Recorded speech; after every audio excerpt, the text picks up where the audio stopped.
Hello, it's week 14 of season 7 of the Andy Griffith Show. This week's episode title is Goober Makes History.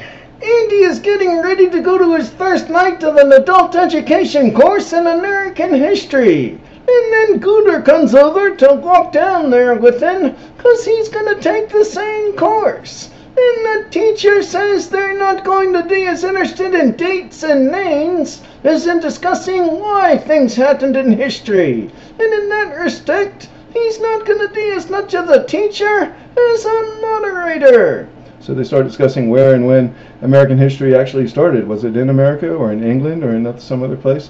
And was it with the Pilgrims or with John Smith? And Goober keeps trying to join the conversation, but he don't do very well. Every time he starts trying to talk, it turns out he don't have much to say. So the next day, Goober decides to go hunting for 3 weeks and to stop going to history classes. And Andy tells him, you just need more confidence. You ought to try coming to class again when you get back. And Goober says I better not. So 3 weeks later, Floyd and Howard are in the daughter shop discussing their readings for class that night. And Andy comes in, wondering whether anyone has seen Goober, because it's time for him to be back from his hunting trip.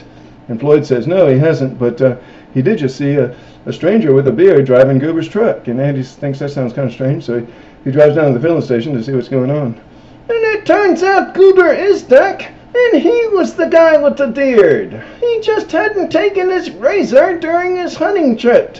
And Andy says Goober's beard makes him look like a real thinker. And later, Aunt Dee tells him he looks like a scientist or an ambassador or a philosopher. And Goober goes to Floyd to get him to shave it off, but Floyd says he don't want to shave it off for him. He says it makes him look real brainy. But Floyd does trim it and shake it up for him, and Floyd keeps telling Goober that all his thoughts sound real deep.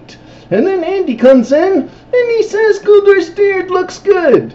And Goober asks Andy what the history topic is for tonight's class. Andy says the Monroe Doctrine.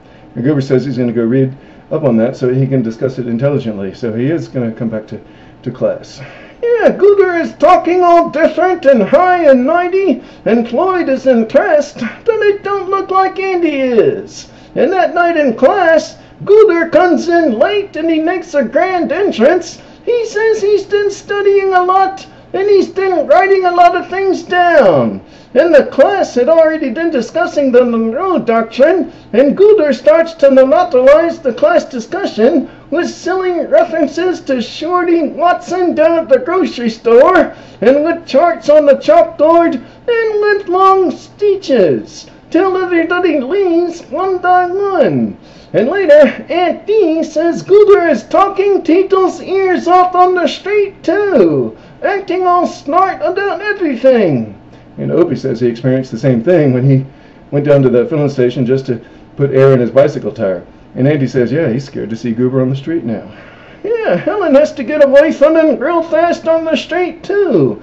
And then so does Bill. And then Andy acts like he's asleep when he hears Goober coming in the courthouse. But Goober forces Andy to listen to him anyway, and then Howard comes in, and Andy escapes, and he tells Howard to listen to Goober. And then Andy goes to the daughter shop, and he tells Floyd to go talk to Goober and to straighten him out, because Floyd started this by refusing to shave off Goober's beard, and because Floyd is Goober's best friend. And Floyd promises Andy that he will. So next time Goober comes in the barbershop and wants to start lecturing Floyd on this, that, and the other, Floyd cuts him off and says, I need to tell you something for your own good. But Goober gets him off the subject, and Floyd never gets around to what he was going to say. And Andy comes in, and he thinks Floyd took care of it, but when Goober starts talking again, Andy sees he was wrong. So Andy yells at Goober, stop talking! Ever since you grew that beard, you've been going on and on about everything in the world. Everyone is avoiding you. It don't hurt to listen once in a while. Confidence comes from inside, not from a beard. So Goober walks away, all depressed. And Andy yells, I'm sorry, Goober. And at the next history class, they're discussing the Industrial Revolution and where and how it started. And Goober is there, but he has shaved his beard off since then, or by then. And he's been pretty quiet up to this point. But then he raises his hand, and he makes one quick comment on the topic, and then he smiles and he says, "Believe it or not, that's all I got to say." And everyone is happy about that. And that night, Andy and Ulti are talking about history, and Andy don't have an answer to one of Ulti's questions. And Andy tells Ulti, "Study hard while you're young, 'cause it's hard to learn anything when you get older." We'll see you next week for episode 15.